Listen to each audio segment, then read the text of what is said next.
अब हम बात करते हैं कि जो हमें अकोमोडेशन वगैरह दी जाती है उसके बारे में डिस्कशन करनी है। क्या रूल है, क्या रूल नहीं है, इसको देखते हैं। देखें जी, आ, एक हमारे पास होता है हाउस रेंट अलाउंस। रिमेंबर, जो हाउस रेंट अलाउंस होता है हमारा, वो होता है टोटली टैक्सेबल। वो क्या होता है हमारा? टोटली टैक्सेबल होता है। जितना भी अलाउंस मिलेगा वो सारा क्या होगा, वो सारे का सारा आपकी इनकम फ्रॉम सैलरी में ऐड होना होगा। ये हम चीज़ पढ़ के आ चुके हमें। अब समटाइम्स क्या होता है कि आप अगर अच्छे रैंक पे काम कर रहे हैं तो आपको अलाउंस के अलावा भी क्या होता है कि वो घर प्रोवाइड कर देते हैं। मैनेजर है जी, रहने के लिए घर दे दिया। अब वो जो घर दिया जा रहा है वो भी तो बेनिफिट है। उसका बेनिफिट जो है वो हमने क्या करना है, कैलकुलेट करना है। मतलब जो हमें अकोमोडेशन प्रोवाइड की जाएगी, हमने इस अकोमोडेशन का जो बेनिफिट होगा वो बेनिफिट क्या करना है, यहाँ पर हमने कैलकुलेट जो है वो करना सीखना है। अब वो अकोमोडेट किया जा रहा है, घर दिया जा रहा है, कौन प्रोवाइड कर रहा है? एम्प्लॉयर। एम्प्लॉयर क्या कर रहा है? एम्प्लॉयर के पास एक घर है, वो किसको दिया जा रहा है? वो घर दिया जा रहा है एम्प्लॉय को। अब ये जो घर है एम्प्लॉयर का, ये ओन्ड भी हो सकता है, मतलब एम्प्लॉयर इसका मालिक भी हो सकता है इस घर का, या वो ये घर रेंट पे लेके भी क्या कर सकता है, एम्प्लॉय को दे सकता है। अब एम्प्लॉय इस घर में रह रहा है तो वो बेनिफिट है। तो इसका हम क्या करेंगे, बेनिफिट जो है वो कैलकुलेट करेंगे।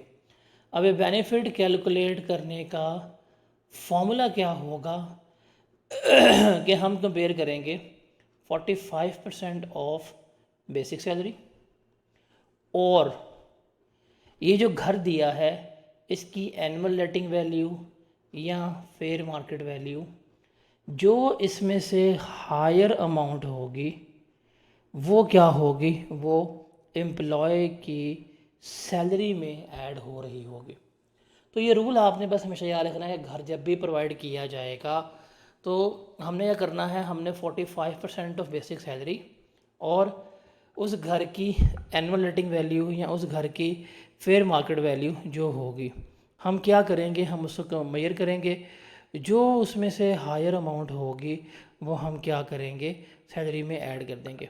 अगर पेपर में वो हमें गिवन नहीं करता, अगर पेपर में वो हमें घर प्रोवाइड कर देता है और फेयर मार्केट वैल्यू या एनुअल रेटिंग वैल्यू गिवन नहीं करता, तो हम सिर्फ 45% ऑफ सैलरी लेंगे और इनकम में ऐड कर देंगे।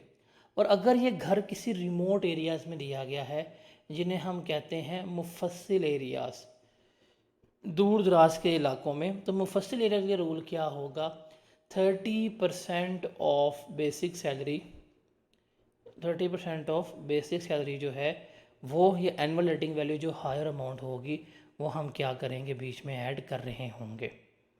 तो ये रूल है, सिंपल आपने याद रखना है। अच्छा, इसमें एक आता है कंसेप्ट टाइम स्केल का। टाइम स्केल बेसिकली ये हम प्रोवाइड करते हैं सरकारी मुलाजमीन के लिए। टाइम स्केल किन के लिए होता है? बेसिकली जो हमारे सरकारी मुलाजिम होते हैं ना, उनके लिए। अब टाइम स्केल का मतलब क्या होता है, इस तरह से गिवन होता है आपका 50,000। ये एक स्केल है जिसमें लिखा होता है कि ये आपकी बेसिक सैलरी होगी, ये आपको मिलेगा इंक्रीमेंट हर साल, और इस स्केल पे काम करेंगे तो ये आपकी मैक्सिमम सैलरी होगी। इसे हम कहते हैं मिनिमम टाइम स्केल। अब ये टाइम स्केल अगर सीन होगा ना, तो रिमेंबर याद रखिएगा आप कि उसमें जब हम अगर कंपेयर कर रहे हैं तो हम इसका कंपेयर करेंगे।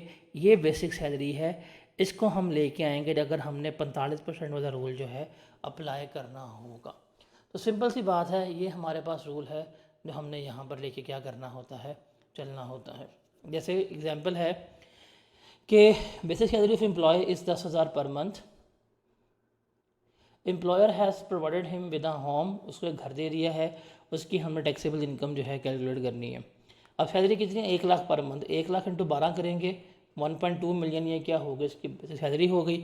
अब घर दिया है, घर की उसने हमें कोई चीज़ गिवन नहीं की कि उसकी फेयर मार्केट वैल्यू क्या है, उसकी एनालिटिक वैल्यू क्या, हमें नहीं गिवन। तो ठीक है, नहीं गिवन हो तो हम 45% ऑफ बेसिक सैलरी लेंगे। 540 आंसर आया, ये इसमें ऐड कर देंगे, तो इसकी टोटल इनकम कितनी कंसीडर होगी, 17,40,000 गिवन हो कंसीडर होगी।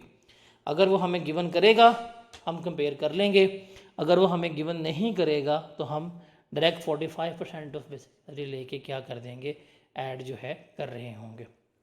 जैसे और एग्जांपल है कि employee is paid a basic salary of rupees 90,000 per month, employer has provided the employee with a furnish house, the house is not owned by employer, और ये घर एम्प्लॉयर का नहीं है।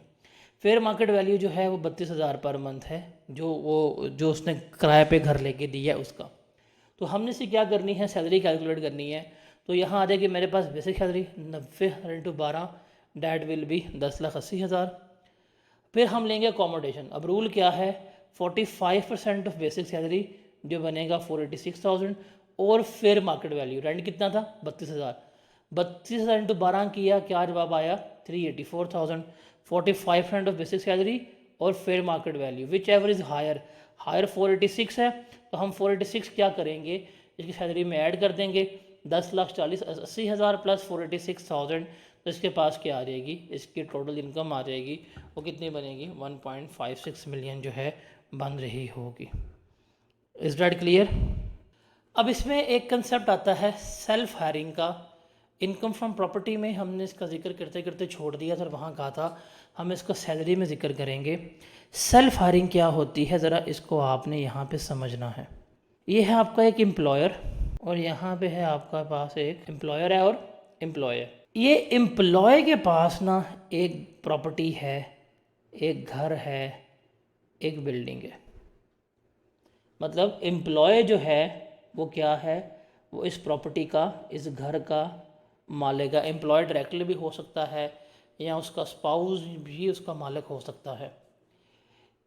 एम्प्लॉय क्या करता है, वो इस प्रॉपर्टी को रेंट पे दे देता है एम्प्लॉयर के पास। क्या करता है, एम्प्लॉयर को ये प्रॉपर्टी रेंट पे दे दी। अब एम्प्लॉयर क्या करेगा, इसको रेंट पे करेगा। एम्प्लॉयर क्या करेगा, इसको रेंट पे करेगा। अब जो इसको रेंट रिसीव होगा, जो इसको रेंट रिसीव होगा इस प्रॉपर्टी का, वो किसका पार्ट बनेगा, इस एम्प्लॉय की इनकम फ्रॉम प्रॉपर्टी का पार्ट जो है बन रहा होगा। ठीक है, अपनी प्रॉपर्टी सी, अपना घर था, जिसको दे दिया एम्प्लॉयर को किराए पे, एम्प्लॉयर उसको उस प्रॉपर्टी का किराया पे कर रहा है, तो ये किसका पार्ट बनेगा, इसकी इनकम फ्रॉम प्रॉपर्टी का पार्ट जो है बन रहा होगा। अब वो कहता है भाईजान आपने कहा था नौकरी करो तो मैं तुम्हें घर भी दूंगा, मुझे घर दें। वो कहता है ठीक है, मैं तुम्हें यही घर जो है, जो तुमसे किराए पे लिया है, वो तुम्हारी सैलरी के तौर के ऊपर एज एन अकोमोडेशन के तौर के ऊपर ही प्रोवाइड कर देता हूँ।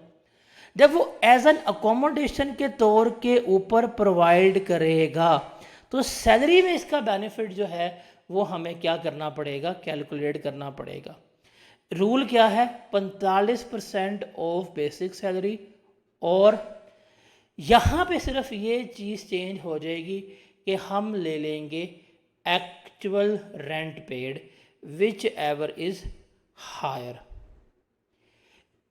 इस रूल में सिर्फ एक चीज़ यहाँ पे जो हमारी स्लाइटली चेंज हो जाती है, वो क्या है कि हम रूल पढ़ के आए हैं प्रॉपर्टी में भी, इनकम फ्रॉम प्रॉपर्टी पढ़ते हुए भी हम लेते हैं एक्चुअल रेंट और फेयर मार्केट वैल्यू। यहाँ भी हमने पढ़ा है 45% ऑफ बेसिक सैलरी और फेयर मार्केट वैल्यू। इसमें फेयर मार्केट वैल्यू हम इग्नोर कर देते हैं, जो एक्चुअल रेंट है हम वही कंपेयर कर रहे होते हैं। जो इसको घर दिया जाएगा, इसका बेनिफिट होगा, वो भी इसकी सैलरी में ऐड होगा, और जो इस प्रॉपर्टी का रेंट रिसीव कर रहा है वो इसकी इनकम फ्रॉम प्रॉपर्टी में ऐड हो रहा होगा। It is just like that कि आपको आपके ही घर में रहने का किराया दिया जा रहा है। आप जाते हैं अपने एम्प्लॉयर से कि जी मुझे घर दिया जाए, वो कहता है तुम अपने घर में रहो, मैं तुम्हें तुम्हारे घर का किराया पे कर देता हूँ। तो ये बेनिफिट है, ये हमारी क्या कहलाती है, सेल्फ हायरिंग। इस पर सिंपल क्या है, इसमें फेयर मार्केट वैल्यू जो है वो हम इग्नोर कर देते हैं। जो एक्चुअल रेंट एम्प्लॉयर पे कर रहा होता है उसे ही हम क्या कर रहे होते हैं, कंसीडर आउट कर रहे होते हैं। तो basically that is all about self hiring हमारी क्या होती है और किस तरह से हम इसको लेकर चल रहे होते हैं। तो हमने इसको वहाँ पे जिक्र किया था प्रॉपर्टी में, तो प्रॉपर्टी के पर्सपेक्टिव से भी यहाँ पे क्लियर हो जाती है और सैलरी के पर्सपेक्टिव से भी यहाँ पे क्लियर हो जाती है। उसके बाद ये टेबल है और ये टेबल हमने सारे का सारा डिस्कस आउट कर लिया हुआ है। बुक में आपको पेज गिवन होगा, आप इसको देख लीजिएगा। ये टेबल हमने डिस्कस आउट कर लिया। कार दी जाए तो यूज़ करने के लिए और ट्रांसफ़र पे कैसे बेनिफिट हम कैलकुलेट करेंगे, ये सारा हमने डिस्कस आउट कर लिया हुआ है। हाउस का रूल डिस्कस कर लिया है। एसेट्स यूज़ करने के लिए दिए जाएँ उसका बेनिफिट किस तरह से कैलकुलेट होगा, ये सारा कुछ मैंने यहाँ पे एक टेबल बना दी है। इनके एग्जांपल्स भी कर लिए हैं, इनके रूल्स भी डिस्कस आउट कर लिए हुए हैं, तो आप इसको यहाँ पे टेकअप कर लीजिएगा।